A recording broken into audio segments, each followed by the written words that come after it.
जो कानून जिनका ये विरोध कर रहे हैं, या तो सरकार को किसान की पीड़ा को समझना चाहिए, आकर बात करें, या तो मैं समझता हूँ किसानों की पीड़ा को सरकार पूरी तरह से समझ नहीं पा रही, या अपने इस कानून को समझा नहीं पा रही। तो ये नैतिक कर्तव्य बनता है।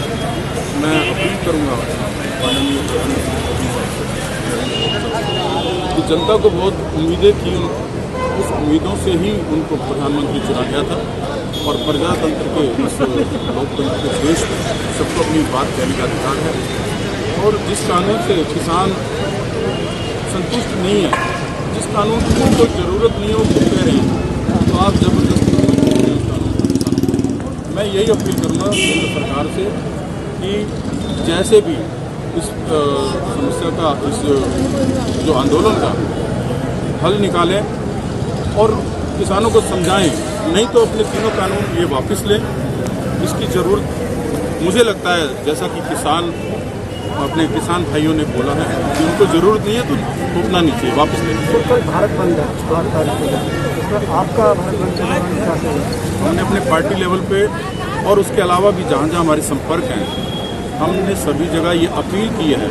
और मैं पूरी जनता से, खासतौर से दिल्ली की जनता से अपील करूंगा कि कल एक दिन के लिए अपनी दुकानें, प्रतिष्ठान बिल्कुल बंद कर दें किसानों के समर्थन में।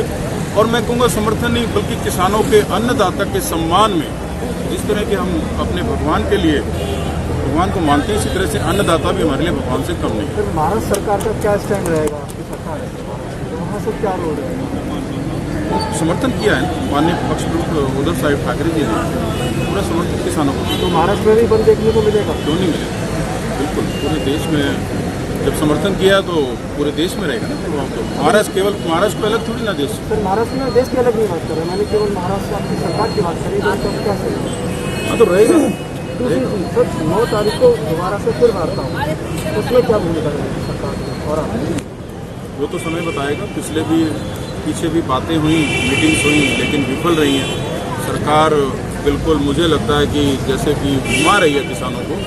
मुझे लगता है अगली मीटिंग में या तो हल निकालना चाहिए, नहीं तो किसान अभी तो बॉर्डर पे बैठे हैं, अब दिल्ली आगे बढ़ेंगे बिल्कुल, और बढ़ना भी चाहिए। तो आपका कहने का मतलब है अगर 9 तारीख को कोई डिसीजन नहीं निकलता है तो किसान दिल्ली की तरफ कूच कर जाएंगे? कब तक बॉर्डर पे बैठे रहेंगे?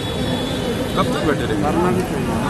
देखते हैं कब तक बैठे रहेंगे। सर, शिवसेना का पूरा समर्थन है किसानों पूरा को? समर्थन है, पूरा समर्थन है जी। केवल शिवसेना की तरफ से ही नहीं, बल्कि हमें हर आम इंसान से अपील करेंगे, आम नागरिक से, खासतौर से दिल्ली की जनता से, इस बंद को, कल का जो बंद है, पूरी तरह से सफल बनाए। और हम पूरी तरह से किसानों के साथ हैं, इसमें कोई किंतु परंतु राजनीति कुछ भी नहीं है। आपको क्या लगता है कि ये सिर्फ किसानों की लड़ाई है? नहीं, ये लड़ाई हम सबकी है, बिल्कुल, केवल किसानों की नहीं है। अब ये लड़ाई सबकी बन चुकी है। केवल पहले लगता था कि किसानों की है, लेकिन अब मैं समझता हूँ कई तरह का जब रूप देखा हमने सरकार का, अब किसानों की नहीं, हम सबकी लड़ाई है। शिवसेना से लोकसभा प्रत्याशी राहुल गाजियाबाद से नरेंद्र चौधरी, 1190 हम लोग पूरी तरह हर जगह पूरे देश भर में किसानों के साथ खड़े हैं और किसानों का समर्थन करते हैं। हम किसान के ही बच्चे हैं, 70% किसान हैं। कोई शहर में आ जाता है तो किसान के बच्चे हैं।